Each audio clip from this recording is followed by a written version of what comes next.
오늘 말씀의 제목은 거짓 가운데서도 진리에 집중하라. 거짓 가운데서도 진리에 집중하라 라는 제목으로 하나님 말씀 전가하도록 하겠습니다. 지난 주일에 이어서 계속 이제 우리가 좀 어려운데 베드로 후서를 좀 살펴보고 있습니다. 자, 앞에서 이제 사도 베드로가 어떤 말을 했냐면 어려운 상황이에요. 좀 쉽지 않은 상황입니다. 박해로 말미암아서 좀 소아시아 여러 지역에 흩어져 있는 믿음의 사람들에게 그럼에도 불구하고 예수 믿는 사람들은 어려운 상황에 처해 있습니다. 또 곤란한 것도 알아요. 힘든 것도 알아요. 그럼에도 불구하고 예수 믿는 사람들은 달라야 합니다. 이렇게 예수 믿는 사람의 정체성에 대해서 확실하게 말씀하고 있는 것을 볼 수가 있습니다. 무엇보다도 이렇게 말씀하죠. 하나님의 성령에 의해서 당신들은 보배로운 믿음을 가진 사람들입니다. 여러분들이 가지고 있는 믿음은 보배로운 믿음입니다. 그렇기 때문에 언제나 경건한 삶을 살아야 되고 신성한 성품으로 나아가기에 힘써야 되고 열매 맺는 아름다운 믿음의 종들이 되어야 됩니다. 이렇게 말씀을 드립니다. 그리고 이어서 이 편지, 이 서신을 쓰게 된 동기에 대해서 이렇게 말씀하고 있죠. 복음의 말씀이 생각이 나더라. 여러분 무슨 설교를 들으시든지 어떤 예배에 참석하든지 무엇이 생각나야 되냐면 말씀이 생각이 나야 된다는 거예요. 그리고 반드시 잊지 말아야 될 것은 하나님이 예수님을 다시 이 땅에 보내신다는 것, 예수님이 다시 재림하신다는 것, 이거를 잊으면 안 되고 무엇보다도 여러분 어려운 상황일수록 오늘날 같이 이렇게 질병들이 있고 어수선하고 세계가 이렇게 힘들 때일수록 무엇에 집중해야 되냐면 말씀에 집중하면서 살아갈 때 언제나 승리의 은혜가 있다. 이 말씀까지 우리가 살펴볼 수가 있었습니다. 자, 그런데 여러분 이렇게 사도 베드로가 이렇게 강하게 이렇게 지금 어려움에 처해 있는 주의 백성들에게도 이렇게 강력하게 말씀을 하고 있는 이유가 있습니다. 그 당시에 교회 안에 거짓 선지자, 우리 거짓 선생들이 들어와 있었기 때문에 그래요. 2000년 전입니다. 그럼에도 불구하고 거짓 선지자와 거짓 선생들이 교회 안에 와서 버젓이 있었다는 말이에요. 이걸 염두에 두고 앞에서 지금 사도 베드로가 강력하게 지금 말씀하고 있는 거예요. 여러분 지금이나 그때나 여러분 거짓 사람들의 이 활동이 여전히 계속되고 있다는 거예요. 이거는 무엇을 말씀하는 걸까요? 그때나 지금이나 거짓 사람들이 활동하고 있다. 아직도 마귀가 변함없이 교회 안에서 버젓이 활동하고 있다는 것을 우리에게 보여줍니다. 그렇기 때문에 여러분 언제나 믿음 생활하는 가운데 언제나 여러분 변함없이 깨어서 있어야 된다는 것을 알 수가 있습니다. 여러분 무엇보다도 말세에 있을 여러 가지 일 가운데 예수님이 직접적으로 분명하게 예언하신 말씀이 있습니다. 마태복음 24장 24절이죠. 마태복음 24장 24절 보면 거짓 그리스도들과 거짓 선지자들이 일어나서 큰 표적과 기사를 보여 할 수만 있으면 택하신 자들도 미혹하리라. 할 수만 있으면 택하신 자들도 미혹하리라. 잘 믿고 있는 사람들도 와서 흔든답니다. 여러분 그렇기 때문에 말씀 그리고 기도로 언제나 깨어있으면서 주님의 은혜에 붙들려 있어야 될 줄로 믿습니다. 비단 이것은 여러분 영적인 문제에만 해당되는 건 아니더라고요. 또 보니까 영적인 문제뿐만 아니고 여러분 오늘날이 21세기입니다. 21세기 지금 최첨단의 의학 기술이 있는데도 불구하고 지금 신종 코로나 바이러스로 수많은 사람들이 고통당하고 심지어 수많은 사람들이 막 죽기까지 하는 그런 상황을 지금 우리가 경험하고 있잖아요. 이때일수록 여러분 이런 소리 저런 소리 여러분 많이 들립니다만 그게 중요한 게 아니고 더욱 중요한 것은 뭐냐면 주님의 은혜에 붙들려 있으면서 말씀과 기도로 깨어있을 때 주님이 언제나 강권적으로 믿음의 사람들을 붙들어 주실 줄로 믿습니다. 언제나 믿음의 사람은 믿음으로 승리해야 될 줄로 믿습니다. 믿음의 사람은 은혜로 승리해야 될 줄로 믿습니다. 이 은혜가 넘치는 오늘 말씀 가운데도 이 은혜가 넘치는 귀한 시간 되시기를 주 예수님의 이름으로 축복합니다. 자, 이제 오늘 본문으로 들어가겠는데 사도 베드로가 이 서신을 쓰게 된 가장 핵심적인 이유가 뭐냐? 이 말씀으로 들어가겠습니다. 볼까요? 1절을 보니까 이렇게 말씀이 나오고 있습니다. 그러나 백성 가운데 또한 거짓 선지자들이 일어났습니다. 이와 같이 너희 중에도 거짓 선생들이 있으리라. 그들은 멸망하게 할 이단을 가만히 끌어들여 자기들을 사신 주를 부인하고 임박한 멸망을 스스로 취하는 자들이라 했습니다. 여러분, 지금부터 2000년 전에도 여기 보니까 거짓 선지자, 거짓 선생들이 이미 존재하고 있었다는 거죠. 자, 그런데 이 사람들의 특색을 보니까요. 이 사람들의 특색을 보니까 어떻게 말씀하고 있냐니까 자기들을 사신 주를 부인하고 그 다음에 임박한 멸망을 스스로 취하는 자들이라 이렇게 말씀하고 있습니다. 여기 보니까 사신이라는 말, 사신. 이게 무슨 뜻인가 하면 이게 구속받다라는 뜻이에요. 샀다라는 의미에서 사신. 구속받은 이런 뜻이에요. 예수님의 피로 구속받았음을 의미하는 건데 거짓 선생들은 우리를 구속해 주신 주님을 부인한다. 예수님을 부인한다. 그러면 이것으로 봤을 때 거짓 선생들은 앞에 우리가 말씀을 봤는데 1장 22절에 말씀 보면 하나님의 말씀을 예언하는 분들을 어떤 사람이라고 표현했냐면 성령의 감동을 받은 사람들이다 이렇게 표현하고 있어요. 그러면 예수님을 부인한다는 것은 이 사람들은 성령의 감동을 받은 사람이 아니다라는 것을 우리가 알 수가 있습니다. 성령에 감동된 사람들, 성령을 받고 성령에 감동된 사람들을 그런 사람들은 절대로 주님을 부인하지 않아요. 여러분 꼭 알고 넘어가셔야 될 게 고린도전서 12장 3절입니다. 고린도전서 12장 3절 자 성령 받은 사람들은 어떤 사람이냐는 거예요. 그러므로 내가 너에게 알리노니 하나님의 영으로 말하는 자는 성령으로 말하는 자는 누구든지 예수를 저주할 자라 하지 아니하고 또 성령으로 아니하면 누구든지 예수를 주시라 할 수 없느니라. 여러분 이 말씀에 딱 비춰봤을 때 예수님을 부인했다, 주님을 부인했다, 이거는 분명히 성령에 감동된 사람들이 아니다라는 것을 분명히 증명해 주는 거예요. 여러분 오늘날의 거짓 사람들의 특징을 보면 아주 교묘합니다. 포장이 아주 교묘하죠. 이 사람들 이야기를 가만히 처음에 들어보면 예수님을 인정하지 않는 게 아니에요. 예수님을 인정하는 듯 하면서 결국에는 그 예수님이 최후가 아니고 자기가 최후의 메시아다. 그 첫 번째 예수가 진짜가 아니고 마지막 예수 자기가 진짜다. 이렇게 증거하고 있다 이 말이에요. 우리나라뿐만 아니고 전 세계에 퍼져있는 거짓 선생들이 전부 다 하나같이 이런 모습이에요. 여러분 늘 사도행전 4장 12절 말씀 잊지 마십시오. 사도행전 4장 12절 말씀 우리에게는 여러분 다른 예수 없어요. 예수 외에는 천하에 구원받을 만한 다른 이름을 우리에게 주신 일이 없습니다. 여러분 자기에게만 또 예수의 영이 임했다. 이거 다 비성경적인 진리입니다. 여러분 거짓 복음을 증거했던 사람들의 역사를 연구해 보면요, 거짓 복음을 증거했던 그 사람들의 마지막은 어땠을까요? 여러분 다 비극적으로 끝났어요. 육적으로 뿐만 아니고 영적으로도 아주 비참함으로 그들의 인생이 마감됐어요. 여러분 특별히 오늘 1절 마지막에 보니까 이렇게 말씀하고 있죠. 임박한 멸망을 스스로 취하는 자들이다. 임박한 멸망을 스스로 취하는 자들이다. 일일이 다 예를 들어서 말씀드리지 않아도 거짓 복음을 전했던 사람들, 거짓 그리스도, 거짓 선지자, 거짓 선생 모두 인생의 마감이 해피엔딩 한 사람도 없습니다. 무엇보다도 여러분 요한계시록 20장 10절 말씀이죠. 요한계시록 20장 10절 말씀에 분명히 이렇게 말씀하고 있습니다. 거짓 선지자의 표현입니다.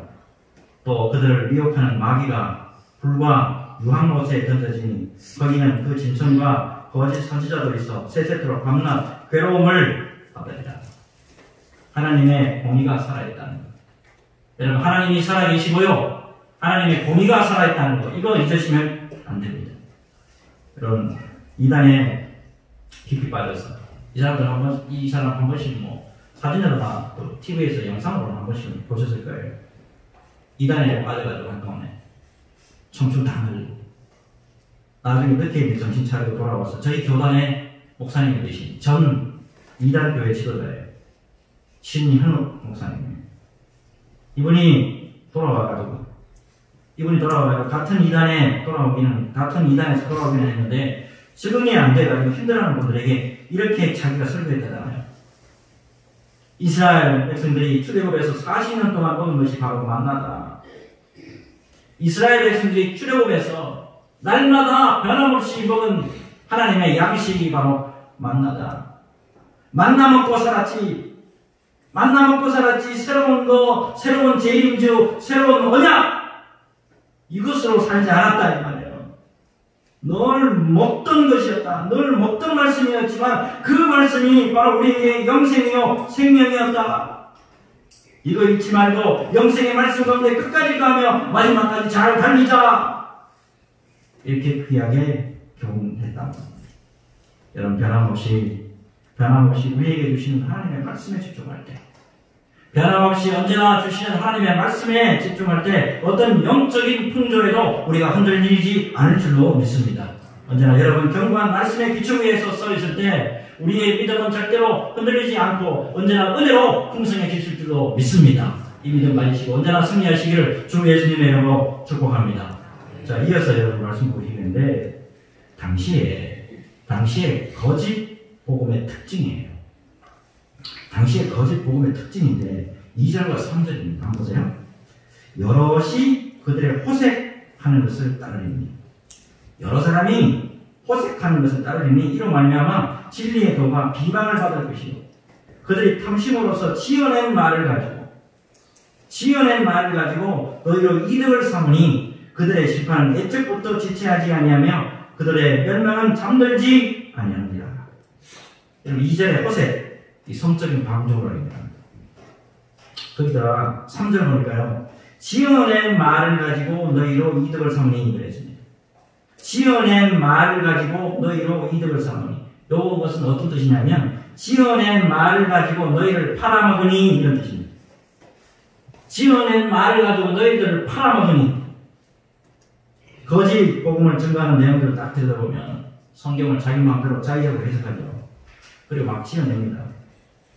그리고 더한 것은 천하보다도 귀한 영혼을 사탄에게 팔아넘기단 말입니다.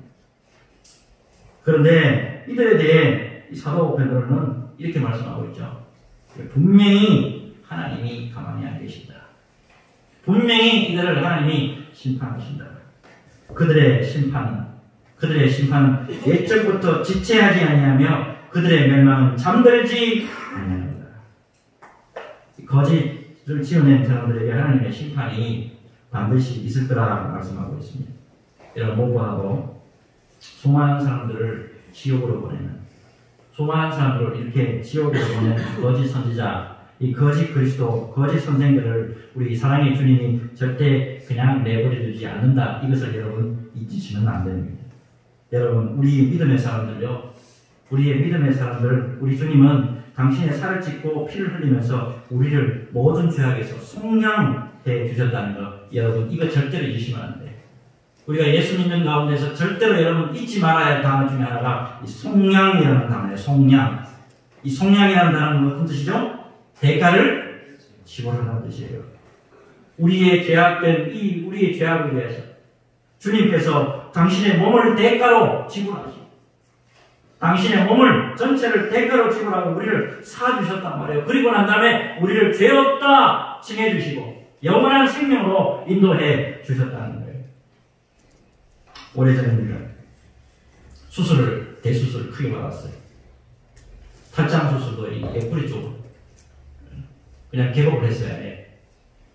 그리고 난 다음에 누워있는데 이 수술 받고 나니까 엄청 아프더라고요.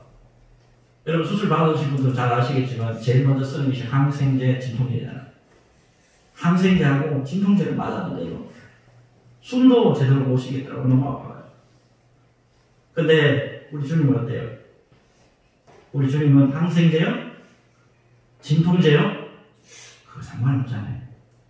엄청난 그 고통을 온몸으로 다 받으셨어요.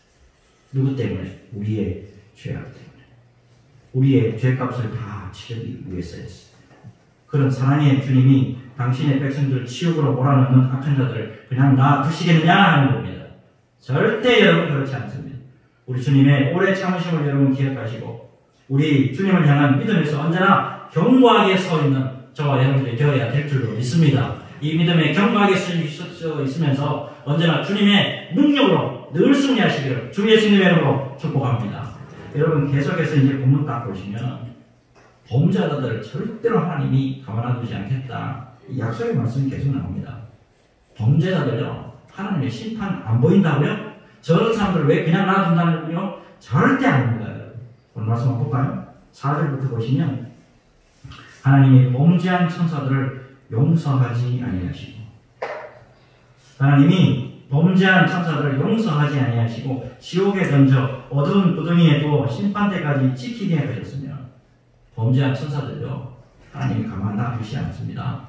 심판하시고요. 그 다음 보니까요 옛 세상을 용서하지 아니하시고 오직 의를 접한 노아와 그 7 식구를 보존하시고 경건하지 아니한 자들의 세상에 홍수를 내리셨으며 만물을 창조하신 하나님이시지만 이 범죄한 노아 시대의 사람들 범죄했던 노아 시대 사람들 하나님이 어떻게 했습니까? 홍수로 분명히 심판하셨다는 거예요. 6절 볼까요? 소돔과 고모라 성을 멸망하기로 정하여 제가 되게 하사 후세에 경건하지 아니한 자들에게 본을 삼으셨으며 반드시 죄에 대해서는 하나님의 심판이 있다는 겁니다. 여러분 그리고 이 심판은 후세에 경건하지 아니할 사람들에게 본을 삼게 하신 것이다 분명히 말씀하고 있습니다. 자 지금까지 말씀을 가만히 보면 사도 베드로가 지금 무엇을 말씀하시고자 하는 건지 여러분 잘 아실 줄로 믿습니다. 자, 그런데 중요한 거는 여러분, 사도 베드로가 지금 놓치지 않고 지금 중요한 것을 한 가지 말씀하고 있는데요. 늘 말씀드리지만 여러분 하나님은 죄에 대해서 심판을 분명히 하십니다. 죄에 대해서는 절대로 그냥 넘어가시는 분이 아니시는 것이 우리 하나님이에요.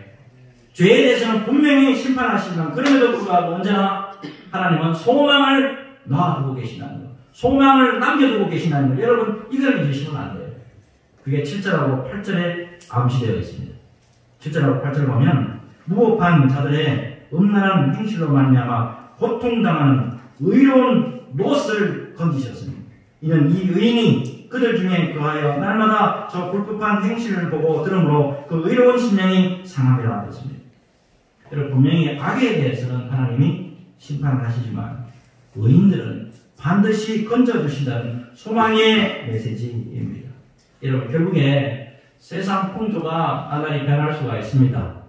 이 모양 저 모양으로 우리 믿음의 사람들을 흔들 수가 있어요. 헷갈리게 할 수 있습니다. 어렵게 할 수 있습니다. 고통을 줄 수 있습니다. 그럼에도 불구하고 우리는 예수 그리스도에 대한 믿음을 반듯하게 지키고 있으면 우리에게는 언제나 소망이 있다는 거예요. 여러분 우리가 잘 아는 것처럼 우상이 북실득실한 그 애굽에서 믿음을 지켰던 요셉 하나님이 버리셨나요? 하나님이 버리시지 않았습니다. 또한요 우상과 또 죄악의 최첨단의 나라였던 바벨론에서 끝까지 혼자였습니다. 그래 봐봐야 옆에 있는 친구 그래 봐봐야 세 사람밖에 없었습니다. 외로웠습니다. 힘들었습니다. 그럼에도 불구하고 믿음의 정죄를 끝까지 지켰던 다니엘과 세 친구 하나님이 끝까지 붙들어 주셨잖아요. 그리고 아무리 어려운 상황 속에서도 하나님을 향한 믿음에서 변하지 않았던 다윗을 하나님이 끝까지 붙들어 주시고 40년 동안 사명 감당하도록 끝까지 하나님이 오른손으로 능력의 오른손으로 붙잡아 주셨잖아요. 여러분 무엇보다도 하나님께서 당신의 백성들을 지키시되 당신의 의로운 자들을 지키시되 어떻게 지킬 것이냐. 이사야서 43장 1절 2절 말씀이죠. 이사야 43장 1절 2절 자 말씀 우리 같이 한번 읽어보겠습니다. 같이 읽습니다. 시작. 야곱아 너를 창조하신 여호와께서 지금 말씀하시느니라. 이스라엘아 너를 지으신 이가 말씀하시느니라. 너는 두려워하지 말라. 내가 너를 구속하였고 내가 너를 지명하여 불렀나니 너는 내 것이다.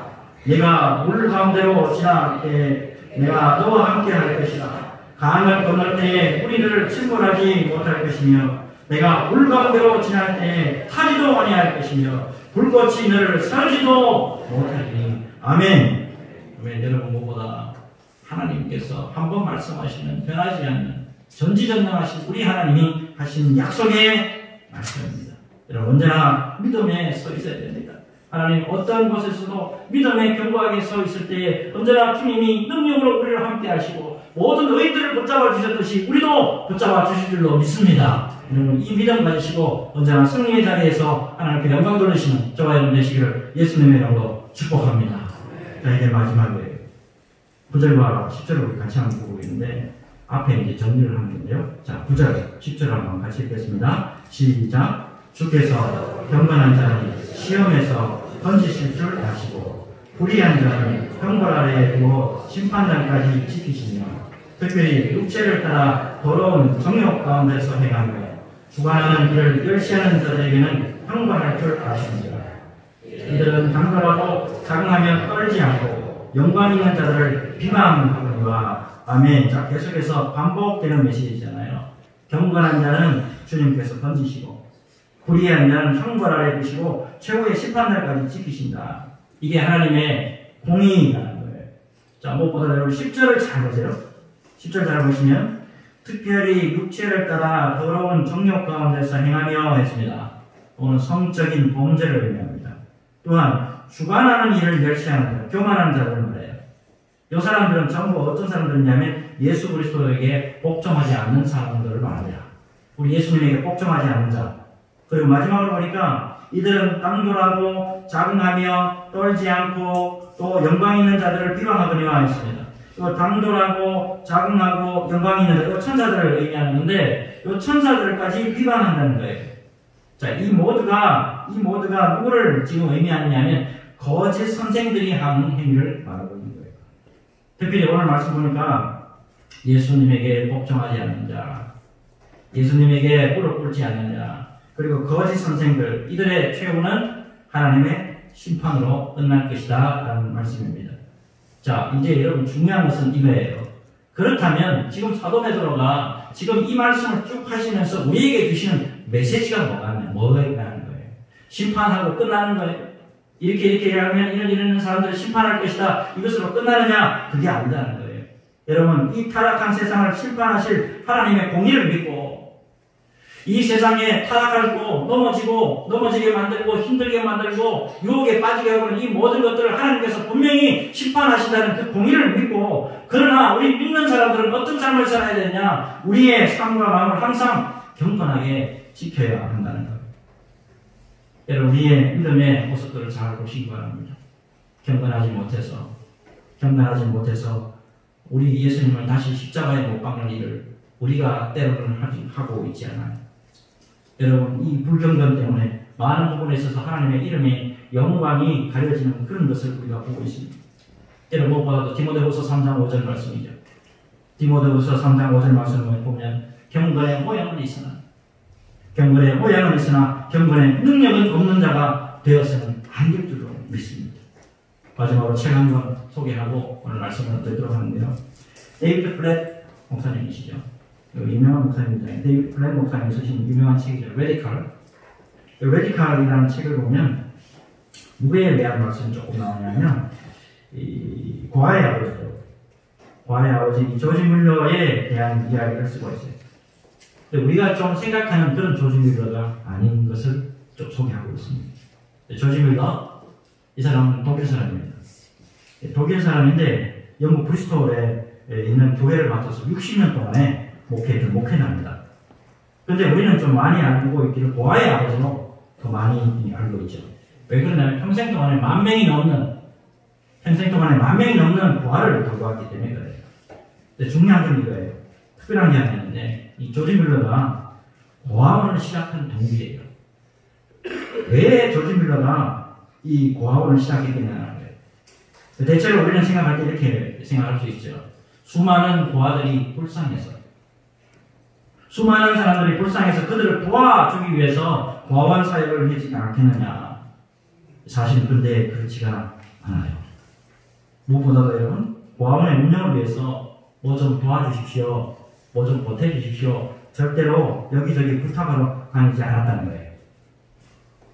대신에 뭘 했냐면 오로지 하나님 앞에 경건하게 기도에 집중하면서 대신 딴 거 다 집어치우고 경건하게 하나님 앞에 기도에 집중하면서 하나님이 공급해 주실 것을 믿었다는 거예요. 조지 밀러의 일기를 보면 이걸 계속 제가 몇 번 반복을 한번 해봤는데요. 이 참 조지 밀러가 참 대단한 분이다 하는 것을 깨달을 수가 있었어요. 이분의 일기 가운데 이런 게 있습니다. 가난하기 짝이 없는 내가 누구에게도 도움을 청하지 않고 오직 기도와 믿음으로 고아원을 설립해서 이끌어간다면 주님의 은총에 힘입어 아직 회심하지 않은 이들에게 거룩한 역사의 실체를 보여주는 증거를 제시할 수 있을 것이다. 이것이 고아원을 세우려는 가장 큰 목적이다. 이 사역의 가장 중요한 목표는 나를 비롯해 나와 함께 일하는 이들이 누구의 도움도 구하지 않고 오직 기도와 믿음만으로 아이들의 모든 필요를 채우시는 하나님을 경험하는 것이다. 그리고 이를 통해서 그분이 여전히 신실하게 우리의 기도를 들어주신다는 사실을 널리 알리는 데 있다. 여러분, 물론은 자신의 삶을 지켜보는 사람들에게 하나님이 당신의 자녀의 필요를 반드시 신실하게 채워주신다는 그 증거를 제시하는 방식으로 삶의 방향을 바꿉니다. 어디 가서 뭐 좀 도와주세요. 이거 도와주세요. 이거 도와주세요. 안 했다 이겁니다. 그리고 경건한 모습으로 목숨을 걸고 하나님을 의지하고 경건의 가장 귀한 모습인 이 기도로 하나님의 능력의 실체를 보여주면서 살았습니다. 그래서 경건의 모양이 아니라 경건의 능력으로 승리하는 삶을 살 수가 있었습니다. 여러분, 말세를 살아가는 우리에게 경건의 모습으로 승리할 수 있다는 것. 여러분, 언제나 주님 앞에 경건의 모습으로 살아갈 때 언제나 능력의 하나님이 우리와 함께 하셔서 그 능력의 실체를 보여주신다는 사실이에요. 언제나 그렇기 때문에 믿음의 사람들 어느 곳에 가든지 어떤 때든지 경건의 삶을 놓치시면 안 됩니다. 경건의 삶으로 승리하는 저와 여러분 되시길 주 예수님의 이름으로 축복합니다. 말씀을 경고해드립니다. 여러분, 거짓이 많이도 파묻힌 세대입니다. 여러분, 그런 가운데서도 우리가 진리의 말씀에 집중하고 그런 가운데도 진리에 집중하고 경건한 삶을 살아갈 때 하나님의 영광의 모습은 반드시 드러날 줄로 믿습니다. 언제나 이 믿음 가운데 믿음의 삶은 믿음 가운데 살아야 돼요. 의인은 오직 믿음으로 말미암아 살리라. 오직 의인은 믿음으로 말미암아 살리라. 이 믿음으로 승리하는 저와 여러분 되시기를 주 예수님의 이름으로 축복합니다.